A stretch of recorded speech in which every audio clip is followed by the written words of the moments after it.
하지 말라고 하면 더 하고 싶은 게 사람 심리잖아요. 아, 그럼요. 그런데 자 오늘은 모르고 해도 경고를 넘어서 목숨까지 위험할 수 있는 전 세계 금지된 이것들, 자 살벌한 금기들을 취재해봤습니다. 이 정도면 뭐 징크스죠, 고정이죠. 케냐로 여행을 떠난 트래블러 O.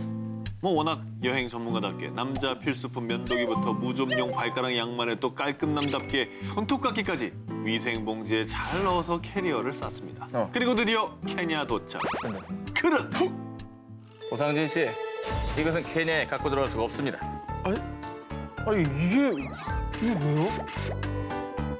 자, 오 기자가 케냐 입국 심사대에서 걸린 이유, 바로 비닐봉지 때문입니다. 작년부터 케냐에서는 비닐봉지를 사용하거나 제조할 경우에 최대 38,000달러, 한화로 약 4,260만 원의 벌금 또는 4년의 징역형을 선고받게 됐는데요. 케냐 국민들뿐만 아니라 케냐에 들어오는 여행객도 검문에서 적발 시 공항에 이 비닐을 모두 두고 와야 한다고 합니다. 근데 비닐을 사실 무심결에 다 넣잖아요. 뭐 이렇게 둘둘 그렇죠. 뭐 칫솔, 치약 같은 거 둘둘 싸고 그럴 때. 아니 뭐 가방만 그렇습니까? 우리가 뭐 음식 덮거나 아니면 그래. 뭐 이렇게 포장하거나 아니면 테이프 붙이고 이거 다 비닐이잖아요. 자, 케냐에서 매달 사용하는 비닐봉지의 양은 약 2,400만 장이라고 합니다. 참고로 이 수치가 유럽 국가들에 비해 월등히 높거나 그런 건 아닙니다. 하지만 문제는 무분별한 비닐봉지 사용이 케냐의 주요 산업이자 국가 경제를 이끄는 목축업, 어업, 관광업 등에 치명적인 악영향을 주고 있는데요. 아우 심각하네. 어우. 실제 케냐의 풍경입니다, 저게. 저 버려진 봉지들로 거리에는 쓰레기가 넘쳐나고 수로를 막고요. 그렇게 되면 비위생적인 환경이 조성되고 또 거기에 모기 서식지가 엄청나게 생기는 거죠. 그럼 뭐가 문제냐? 이 모기들이 말라리아를 전염시킬 수가 있는 겁니다. WHO에 따르면 말라리아 환자 90%가 아프리카 지역에서 발생한다고 합니다. 그러니까 정말 심각한 문제죠. 이해가네요. 사진을 보니까 확 이해가 되네요. 그렇습니다. 그래서 케냐에서는 지난 10년간 이런 문제들로 비닐봉지 사용 금지 법안이 계속 추진돼 왔고요. 다시 한번 이 비닐봉지 사용 금지 법안을 추진한 주디 와쿤구 케냐 환경부 장관은요. It is a toxic that we must get rid of. It's affecting our water, it's affecting our livestock, and even worse, we are ingesting this. 라고 밝히며 강행. 결국 지난 2017년에 이 법안이 전면적으로 발효된 것이라고 합니다. 잘 아셨죠? 케냐에서는 비닐봉지 사용 금지입니다. 면세점에서 받은 비닐백도 다 제지를 받을 수가 있으니까요. 에코백이나 종이백을 꼭 챙겨가시기 바랍니다. 그래야겠습니다. 꿀팁이네요. 진짜 몰랐네. 중국 이런 선물 금지. 만약에 중국에서 성의를 표시하거나 마음을 전할 때 이런 선물을 했다면 당신의 인간관계가 꽉 막힐 수가 있습니다. 이름하여 중국에서 이런 선물하지 마라. 먼저 쫑 선물 금지. 중국어로 벽시계가 쫑이죠. 중국에서 쫑, 이 벽시계가 의미하는 것 유다입니다. 아, 그래요? 그렇습니다. 이 중국어로 시계를 선물하다는 송쫑이라고 발음을 합니다. 이 발음이 장례를 치르다라는 뜻의 송쫑과 발음이 똑같습니다. 장례식을 치른다. 아, 그래서 중국에서 벽시계를 선물하는 건 너 죽어 혹은 네가 하고 있는 사업 다 망해버려 라는 아이고. 뜻이라고 합니다. 아이고야. 또 시계라도 하나 풀러드려요. 송쫑? 송총? 아니야, 이 손목시계는 또 괜찮아요. 아, 손목시계는 괜찮아요. 이거는 비아오. 쇼비아오, 다른 말로 쓰기 쇼비아오. 때문에 이거 괜찮아요. 이어서 두 번째 금지 선물. 딸랑딸랑 종입니다. 종도 그렇구나. 종을 선물하다. 역시 송쫑. 아, 그렇죠. 그 한예로 중국의 코미디 액션 영화 쿵푸 허스를 보면 이런 중국의 문화를 엿볼 수가 있습니다. 以松中。 아니, 발음에 따라서 금지하는 것도 많고 금기하는 것도 많고 그게 좋은 의미로 쓰이기도 하고 네. 숫자 8을 좋아하는 것도 그런 그 발음 때문에 그렇게 연결이 되는 거거든요. 그렇습니다. 자, 그리고 또 절대 금지하고 있는 금기시 선물. 바로 거북입니다. 거기는 십장수행의 일종이고 장수의 의미니까 송총 이거는 연결이 좀 안 되잖아요. 아하. 죽으라는 것도 아니고 오래 살라 그런 의미 아닙니까? 중국에서는 거북이와 자라를 통칭해서 왕빠라고 읽습니다. 이것은 인간으로서 갖춰야 할 8가지 도리를 잇다라는 뜻의 낭팔과 발음이 거의 흡사합니다. 왕파. 그죠? 아, 그러네요. 그죠? 왕빠, 그죠? 와, 맞죠? 그러네. 만약에 중국인에게 거북이 같다 혹은 예이 거북이 같은 녀석아 라고 하는 건 짐승만도 못한 이 강아지 삐삐야 라고 하는 뜻인 겁니다. 그래서 중국에서는 거북이 모양, 거북이 그림이 그려진 물건 모두 아무리 값비싼 명품이라 할지라도 선물해선 안 된다고 합니다. 꼭 기억하시기 바랍니다. 호주 진짜 버거왕은 금지. 오스트레일리아 호주에 여행 다녀오신 분들은 다 아는 이것. 호주에는요 피자 파는 초가집, 도널드 햄버거, 안경 할아버지 치킨집 등 우리가 잘 아는 패스트푸드집은 다 있지만 절대 버거왕은 찾아볼 수가 없습니다. 그것만 없어? 뭐죠 또 이거는? 자, 그래서 얼마나 이게 궁금했으면 초록 검색창에다 호주에는 왜 버거왕이 없어요? 라는 글까지 올라와 있다고 하는데요. 대체 왜 정말로 우리가 알고 있는 그 버거왕이 없을까? 그 사연은 아주 기가 막힙니다. 왜? 1971년 잭 코인이란 호주인이 버거왕 1호점을 호주에 오픈하려고 했습니다. 그런데 이미 호주 아들레이드 지역에 버거왕이라는 이름을 쓰는 수제 버거집이 있었던 겁니다. 아, 저게 또 겹쳤네. 결국 잭 코인은요 자신의 이름을 따 버거왕 대신 배고픈 잭스라는 상호를 사용하게 된 거죠. 약간 폰트나 이런 거 비슷하네, 그죠? 아니 그럼 저기 저 배고픈 잭스 가면은 그 와삐 그거 있습니까? 그건 다 있습니다. 아, 똑같이? 메뉴도 다 있고 그대로 진짜? 모든 게 다 있고 그 구성 그대로 인테리어까지 똑같은데 저 두 줄 이름만 달라요. 호주 서부 도시 퍼스에 배고픈 잭스로 1호점을 연 버거왕. 호주 전역에 무려 400개가 넘는 매장을 보유하며 큰 인기를 끌고 있다고 합니다. 자, 비록 이름 금지 때문에 생긴 일이지만 현재 배고픈 잭스는 호주가 나온 자랑스러운 토착 브랜드다. 뭐 이런 평가까지 받는다고 합니다. 재밌다. 재밌네. 오, 커플 지옥, 솔로 천국. 정확히는 함부로 키스하지 마라. 이렇게 키스 금지를 명령한 곳이 있습니다. 바로 두바이입니다. 아 진짜요?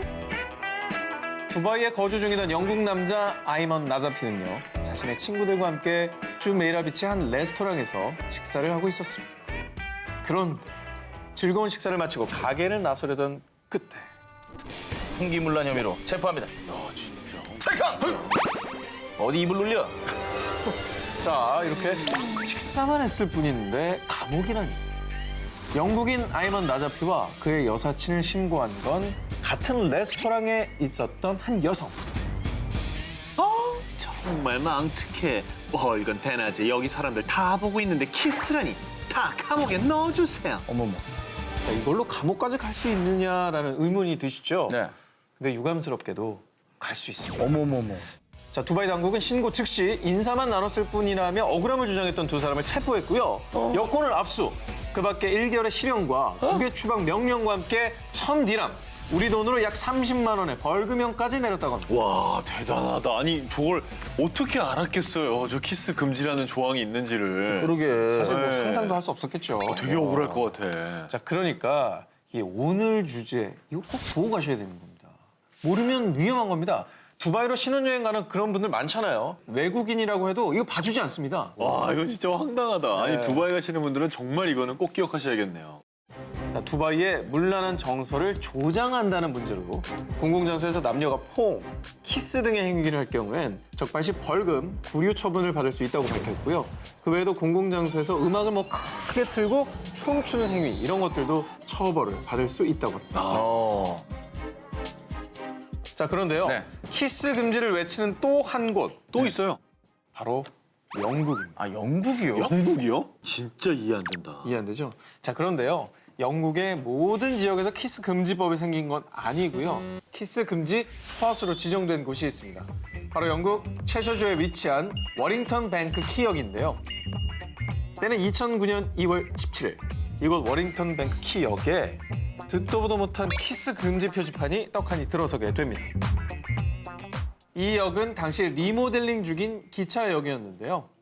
철도회사 측에선 가뜩이나 남은 공사 때문에 어수선한데 작별의 키스를 나누느라 커플들이 옹기종기 모여 있으면 지하철역을 더 혼잡하게 할 수 있다고 판단을 해 설치했던 겁니다. 하지만 이 표지판을 본 시민들은 아니 내 입으로 키스도 못하냐? 라며 노발대발 싸늘한 시선을 보냈고요. 자 그러자 이 표지판을 제안했던 워링턴의 상공회의소장 콜린 다니엘스는 그냥 웃자고 한 일입니다. 교통체증에 대해 생각해보자는 의미였어요. 이렇게 수습에 나섰고요. 결국 키스 금지 표지판은 2주 만에 사라지게 됐습니다. 그 대신에 새 표지판이 생겼습니다. 자 이번엔 뭐요? 키스미 퀵 표지판이 생긴 거예요. 아하, 그거 참.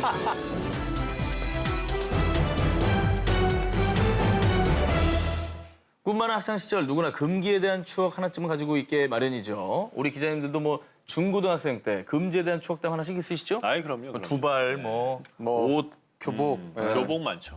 너무 컬러풀한 패딩은 못 입겠었어요. 맞아. 그 시절의 남학생들은 무조건 스포츠형 머리, 여학생들은 귀 밑 3cm처럼 두발 규제가 엄격했었죠. 그런데 2017년 일본에서는 이 헤어스타일 때문에 금지 규정까지 생겨났다고 합니다. 뭘까요? 염색이겠죠, 뭐 염색. 저도 비슷해요. 약간 그 왜 까맣게 태워가지고 왜 희게 얼굴 칠하는 그런 갸루, 갸루샹. 갸루냥, 갸루냐, 염색이냐. 틀렸습니다. 둘 다 아니에요? 자, 그 정도면은 황당하지까지는 않을 거예요. 이거 너무 황당해요. 아니 뭐지? 자, 2017년 8월 일본 도쿄의 한 중학교에서 여학생들에게 황당한 금지령을 내립니다. 바로 포니테일 머리 묶기 금지예요. 네? 저 머리, 우리 수지 머리요. 아니 왜요? 저게 왜 안 되는 거죠? 저안 돼요. 귀엽구만. 아니 공부하거나 운동할 때 네. 불편해서 묶는 거잖아요. 다음에요. 아 왜 나한테 화를 내? 내가 묶었어? 아, 순간 빙의가 됐습니다. 아, 교장 선생님한테. 이 어이없는 금지령이 외부에 알려진 건 SNS를 통해서였습니다. 한 짹짹이 이용자가 우리 중학교에 포니테일을 금지하는 규칙이 시행됐다라는 글을 적으면서 이 논란이 시작이 됐는데요. 당시 이 글은 무려 24,000번 이상 공유가 되면서 큰 화제가 됐습니다. 자, 그런데 말입니다. 금지 사유도 황당무계합니다. 포니테일 머리를 하면 목덜미가 드러나기 때문에 남학생들을 시각적으로 자극할 수 있다는 이유였습니다.